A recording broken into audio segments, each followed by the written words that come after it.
Settings and story, very important. Very important. Some may say it's a key element to story writing. Oh yeah. And genre. Kind of important. So let's do some examples here. I think this is the easiest way to start off, right? This is kind of our little tip segment, I guess, right? You know, just as consumers, what we think. A normal city, straight out of the U.S., current day, kind of boring. All right, we're doing most of us here, which in the Iron Age, are doing fantasy, sci-fi stuff, and yeah, you could choose whatever setting you want. And yes, some of the greatest comics of all time have been written in cities that are straight out of here. But yeah, why would you pick just a normal ass city if you can pick anywhere, right? I would argue that it's so that you have more room to shape everything else about the story, whether that's the magic system or the supernatural element to it or whatever. And I'll add that this is why, like, urban fantasy is a very popular genre, because you have this very mundane foundation, which is the real world, to just kind of put all of your fantasy on top of, and you don't even have to worry about like things like world building. You just focus all on magic system building. You know, it's very true. There's like a relatability element to using like things that you know. But if you are going to use our setting, and this even goes for fantasy settings too, like, you know, even really wacky worlds, is like sometimes you have a fight occurring or something like that, and it's just in a plain warehouse, and it's like, okay, guys, the warehouse, be a little bit creative here. Just now, manufacture sparks.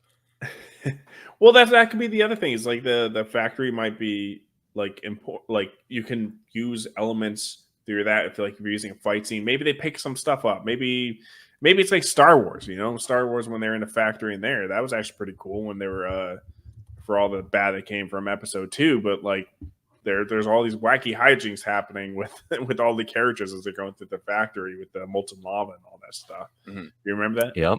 Yeah.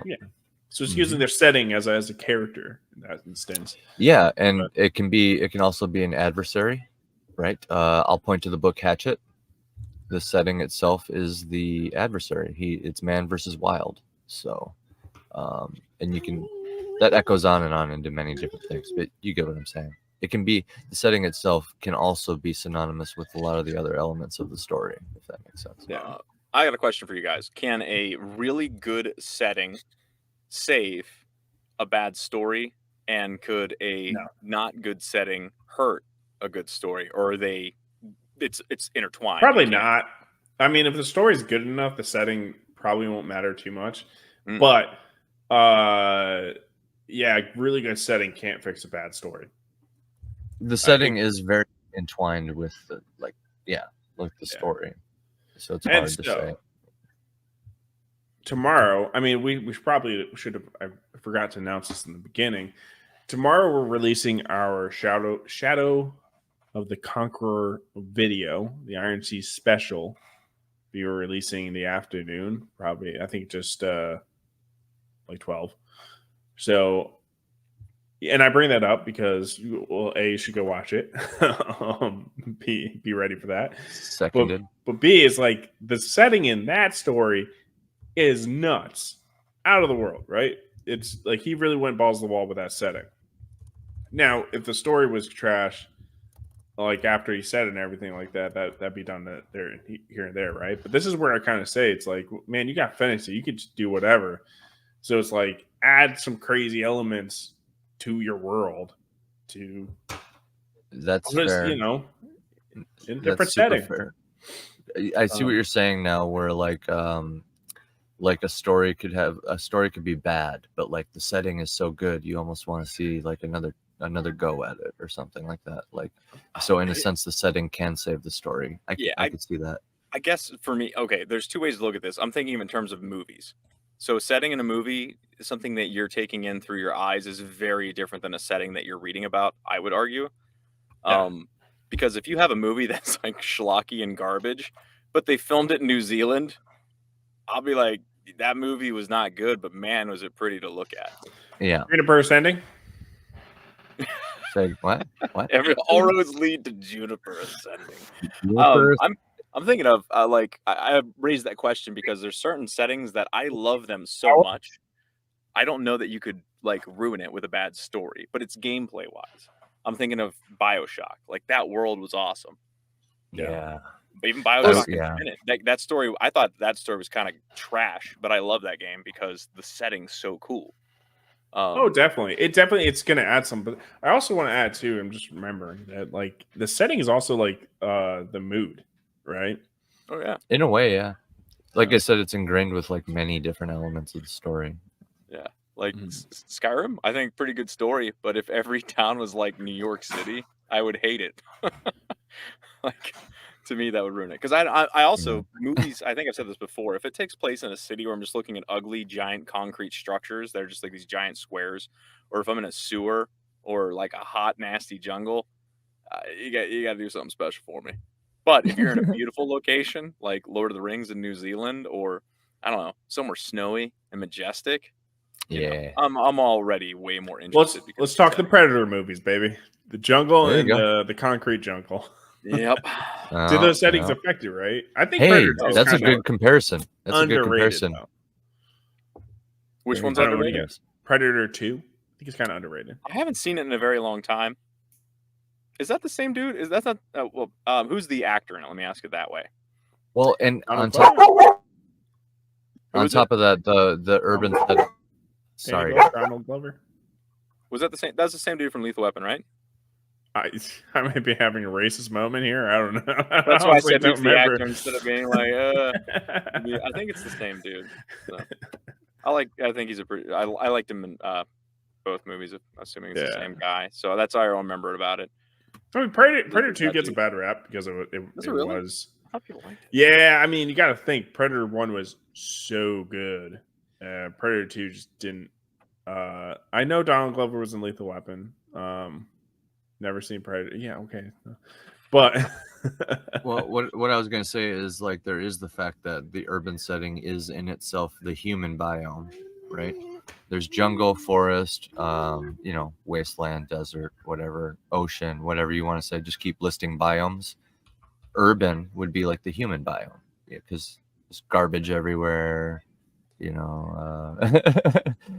Exhaust in the air. it is Danny Glover. See, I'm I knew not you weren't racist, racist. chat. I knew you weren't racist, Bats. But now we all know for sure. Yeah. All those are Yeah. Danny Donald. Oh. Yeah. Which No, is I mean it, there's some brother? wacky stuff, but I look. I bring up the Predator movies because it's two very contrasting settings. Yeah. Same- So same creature. it's the same world. Yeah, that's what I was saying. It's a very good thing to bring up. That was a good example to bring up. So yeah, like how do you guys like feel about something like the Predator What's this joke? in the city versus like in the jungle? Because like that is two good settings for a Predator, right? Yeah, I mean, Yeah. it's two settings that I'm not very fond of to begin with, but at least the jungle's outside. To me, it's like I don't work outside. I'm inside all day, staring at a screen inside of like brick walls. So my entertainment, I want to not reflect that. I want to be outside and everything. Jungles just feel hot and kind of nasty, but I do like that better. And I think for Predator, I don't know. That's tough. Both movies use the different elements to how the Predator hunts. So it's like the character is very much utilizing the settings of both, and like both of them are being characters in both, and that's kind of like how you're supposed to use settings, right? And in these instances, I don't think the setting matters as much.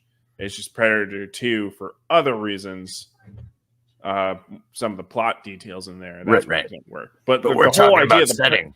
the Predator in the concrete jungle was awesome. That was a great idea. Yeah, it's a cool idea. That's like what you said. It's you're using setting to your advantage. Like you have the titular character, the Predator, which is this crazy alien hunter. Okay, then you just put them in different settings. There you go. Yeah. So that shows you right there is a formula for an entire IP. It shows you how powerful just setting alone can be. Yeah. You just It'd combine be that like with the- if you had Spider-Man in Iowa, it'd probably be pretty boring because he doesn't have buildings to swing off of. So you just like run away from him, and be like, get back here, and he can't like get to you because he doesn't swing off everything. Yeah. Some can have weird Spider-Man. guy just keeps trying to give me White Claw. But yeah, no. So, Redoubt Productions brings up Avatar 2009, a classic example of how fantasy settings hype up a story. Yeah, I didn't like Avatar, I didn't either. but I think it only really worked because of the 3D. But yeah, I mean, the setting is was the selling point of that. Like, Are you talking about Planet Pandora Avatar? yeah, exactly. Gotcha. And the reason being too, because like the blue aliens, like they weren't interesting. The world of Pandora was though.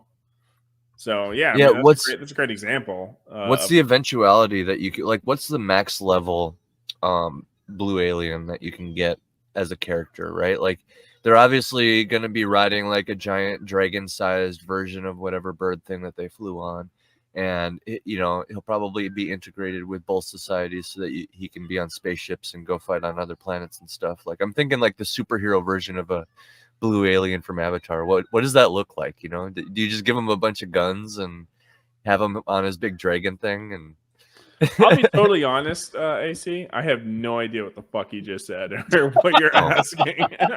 The blue aliens from I think Avatar, Emily brother. is on the same boat with me on that. Oh.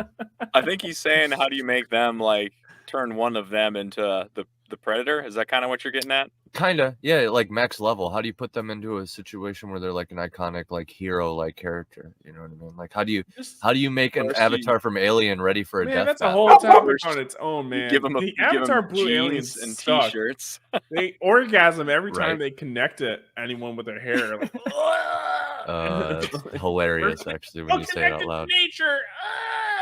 Yeah, that's hilarious when you say it. It's fucking hilarious. How do you- connect with me? What's a level 20 Avatar alien look like in D&D? That's all I want. You know what I mean? Like, what is it? What is it? You know what I mean? Do they I don't call it unobtainium in their own language? I don't know. Do You they, just- do they have better writing in their stones. They suck. Avatar aliens suck. I know, that's kind of what I'm saying. Like, the best you get is like a dragon rider with like Level guns. 20, they you know? probably get worse. Like, I don't know. Like, Yeah. the water race was even more retarded. I don't know. They're all retarded. Yeah, they have a fish race. That's right. Oh, That's Lord. right. yeah. Avatar Yeah. versus Predator. Is that where we're heading with this? Sick. Avatar I would versus watch Alien versus Sick. Predator. I would might watch check Shit that out of too. that. I would watch. Don't give them any ideas, but I would watch. Yeah. I wouldn't pay, but I'd watch. Now, The do you guys predator have just wait a, till they're all like connected to the tree, just all coming at once, and he'd be like, pew, pew, pew, pew, pew, pew, pew. You know? Takes them all down with one bullet. Yeah. Yeah, dude. do you all have a favorite setting? Like, I love mountainscapes and snow is like something that draws me in no matter what. There's something you're like, I have a preference for this or don't like this. Like, I don't like jungles. I don't like cities. Deserts don't really do it for me either. Battlefields. For some reason, I'm drawn to like battlefields, man. I don't know. I don't know. Battlefields I don't are care. not I war don't care zones, so right? much. You don't It's care. like deserts. Both. I've seen deserts like really good, like some of the best movies deserts, and then some of the worst, right? Like, I mean, shit. The desert part of Deadpool and Wolverine was blah. Yeah, that was- as a I setting. didn't know. So I'm not gonna It get took into me a that while. right now, but It took me a while to figure out what was going on, but yeah. I was like, what? But I feel But like, yeah. well, here's the thing. I think deserts all get used so often because it's the cheapest place for them to film. Not to mention it's like always used as an alien setting, like all the time. But Yeah, if it's in a desert, you can be on any planet. You know. Yeah. Yeah. Just change the color. we grade can of be the in film. Mars. Bitch, this is Yeah. Utah. Yep. Yep. What? Did we all say a setting? What's yours, Evelyn? You said mountainscapes, right? Yeah, like Skyrim. Skyrim was a near perfect environment, I thought. Like Yeah, yeah. nature, and I can see the sky, and there's like 10 moons up there. You get some snow, and you get some That's wind, sick. and some sunshine. Or Witcher 3. I loved that setting, with the exception of whenever you go to the Skellige, there's like flurries, but you don't get proper snow or proper snow covers. That was the only thing that was really lacking. But those This kind is F tier snowfall right here. The fuck is this? of yeah, it's hilarious. I'm like, let's get the big flakes. I want some of those big flakes coming down. I'm sure there's mods for it. But, I'm on. Yeah, I'm sure. Yeah. So you like the basic fantasy setting? That's what I'm hearing. Meat and potatoes, man. Just give me a piece of steak. That's all I want. Just Give me a steak. I don't even care if there's a potato. To be honest, people say meat and potatoes. I'm just like, just meat, just a Yeah. steak. Just I'm get, happy. give me the meat and give it to me raw, as Rings of Power would say. Is Here's that- the Can't believe funny that's thing. actually in there. Yeah, it's a Yikes. fucking direct quote. Give me the Where's the meat, comment? give it to me raw, Justin. it sounds like you were freestyling there for a second. It's sadly an actual Oh, Chad's moving fucking Lord of way the too Rings quick. dialogue now. Yeah, I played Horizon Zero Dawn. It was fine. The whole See, sci-fi that setting. aspect of it, and then like they're like robot dinosaurs, and I would have loved That's that a when I was setting. 9. That's But a it was powerful just- setting. The world was fine, but Here's We were the thing. Mars isn't actually red. All those photos not. are photoshopped Yes. by yes. NASA. Yes. NASA. It's They're true, lying to you. though. They're all they're Photoshop experts. all They only Photoshop. hire artists. Look into Read it. it. Look it up. They got you. I know they're images. You're not wrong. Not photographs. They're images. It's art. The moon is hollow. I have no Reptilian idea. overlords rule us all. I've never been there. That's my favorite setting. Hollow. Obama was cloned. Hollow Moon. I'm just gonna keep escalating it. Yeah, Hollow Moon. That's real too, Alright. though. Anyway, Let's see. Let me get back to the little thing.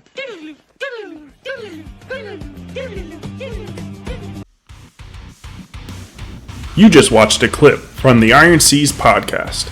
Make sure to like this, subscribe, it helps us out a little bit, and please catch the show live at 9:30 Eastern every Tuesday.